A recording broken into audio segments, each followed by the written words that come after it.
Hi, everyone, and welcome back to The Practiced Life. Today's episode is called Love Yourself Most. Oh, that's we're gonna take a dive into this one.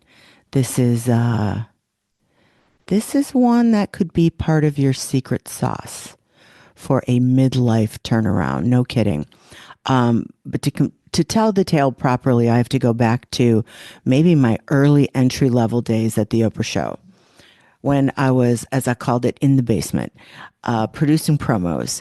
And we had Cheryl Richardson, a very famed thought leader on the show, famed author. She and is continues to this day. She's quite lovely. I like her so much, and she came on to talk about why it was important for women to take care of themselves first. And that was the old, I think she had pulled this from an old mentor. She always wanted to attribute it properly to when you're on a plane and the oxygen comes down, you put the mask on yourself first, then you can help other people. Well, there was a brouhaha like no other. It was early enough where there was still a lot of stay-at-home moms at home watching the show. Later that eventually most of us became two-income families, so it changed quite dramatically. Not for everybody, but it changed quite dramatically. But there was something in that message that really put a burr underneath the saddle of so many moms. They didn't like it. They were offended by it. Of course, they would put their children first and their husband first. Of course, they would put their families first. And we just came to understand that there's a wound there. There was a wound there. There was old training. I liked now looking back on it because that was like what 1995 or 1996. Now looking back on it, you would say it was old patriarchal thinking. It was thinking from an old structure. And most of us have evolved beyond that point where we can understand the real spiritual health of that message. And the idea that if you take care of yourself first, you have some love in your cup to take care of everybody else. And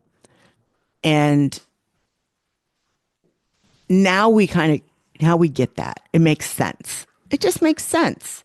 You can't help anybody if you're unconscious or if you can't get off the couch. So it just makes sense.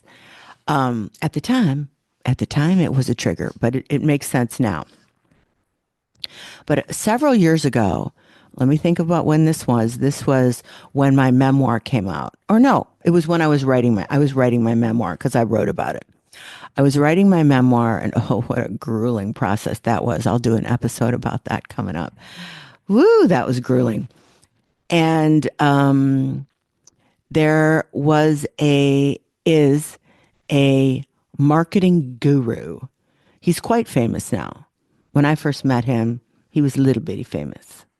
Like he was somewhat known. He's quite famous now. His name is Gary Vee. He's known for he has a bombastic personality, and he is actually very lovely in real life. But I was flipping through social, and there was a graphic on his social. Maybe it was Instagram, and and it said the first it was a two-part graphic. You know how those swipe things go. So the first one said, love yourself first. Then you swiped and it said, love yourself most. And I'm telling you, I sat back in my chair and went, what? What? What is that? Love yourself first. I learned that at the Oprah show. Love yourself most? What in the world? Listen, I sat with that for the longest time. I sat with that and I sat with that and I sat with that. And maybe one of the reasons it landed so deeply for me was because I barely had to love yourself first. I wouldn't even say I was near to having that under control. And now you're going to ask me to love myself most when That was probably my biggest issue. This love yourself most. I turned that around like a crystal in the light. I just kept looking at that over and over. And I thought, when I was done noodling and caboodling about that, I finally realized that that is the secret sauce for women of a certain age who were trained not only not to put yourself first, but certainly not to love yourself most. We had no examples of that. We saw no women loving themselves first or most. So to really understand that you have to go that one step further, when you love yourself most, you know what happens? Nobody else has to fill a hole inside you. Nobody else has to provide you anything for your own happiness, for your own well being, for your own confidence, for your own sense of joy.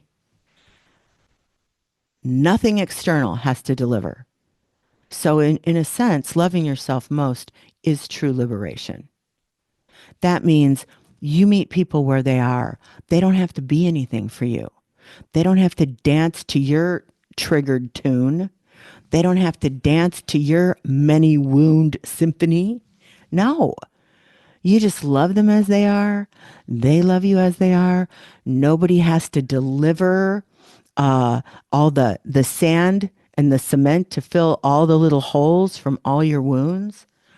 Your love for yourself. That's the fire. You keep that fire stoked. You keep it burning. You keep putting more logs on that fire because that fire itself is what fills those holes. That fire itself is what does the healing. It is true freedom from codependency, freedom, boundaries are set because you love yourself most. You have requirements. You're just not a match to anybody who doesn't treat you at a required level. You're just not a match. And it's okay when people can't meet your standards and have to fall away because you love yourself most. Your love cup is full and overflowing. Oh, that's why this is such a powerful, powerful gem and why it really could be your secret sauce. Now, I'm just going to say this one thing. For women of a certain age, you might really, really have to practice love yourself most to get your ship going in the right direction. Ship, S-H-I-P. Because you've practiced something else for decades, for most of your life. So if you're a woman of a certain age, the younger women, you're being raised with a different message. Like dads, I'm going to generalize now, dad's showing up to your dance recital. And if he isn't shooting it with his phone, he's learned the steps with you. It's a very different time. It's a very different time. But women of a certain age, first of all, the idea, you just got comfortable with loving yourself first and booking your massages and soaking in the tub and doing the beginning of your practices.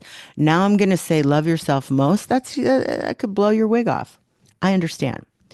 But it is little practices every day that will get that sorted out for you. And once you begin to sort that out, wow, does life feel different? It is so worth it to get this one down. It is so worth it. And how do you do it? You just really focus on how you speak to yourself. You just really take that concept. I love myself first. I love myself most. And you just really hold it close to you. And then let the universe in partnership deliver more of that feeling. I love myself most. I love myself most. It's a beautiful, beautiful little mantra for you. And like any mantra, you keep speaking it until it's automatic. You speak it until it's automatic. And that is why practicing is so powerful. Love yourself first, friends. Love yourself most. Thanks for listening to The Practice Life. If you're ready to add a fabulous morning practice, the one I do every day, one of the ones, I do a couple, you could have it in your hands in just minutes. Go to sherrysalata.com/free network. It takes just a minute. Maybe it's like 2.5 minutes it'll take.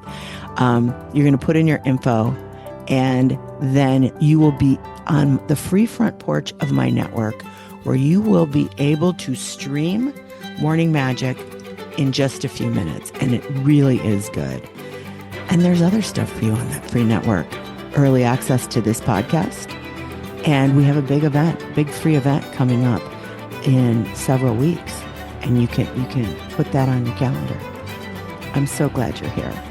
Let's keep practicing together. I'll see you next time.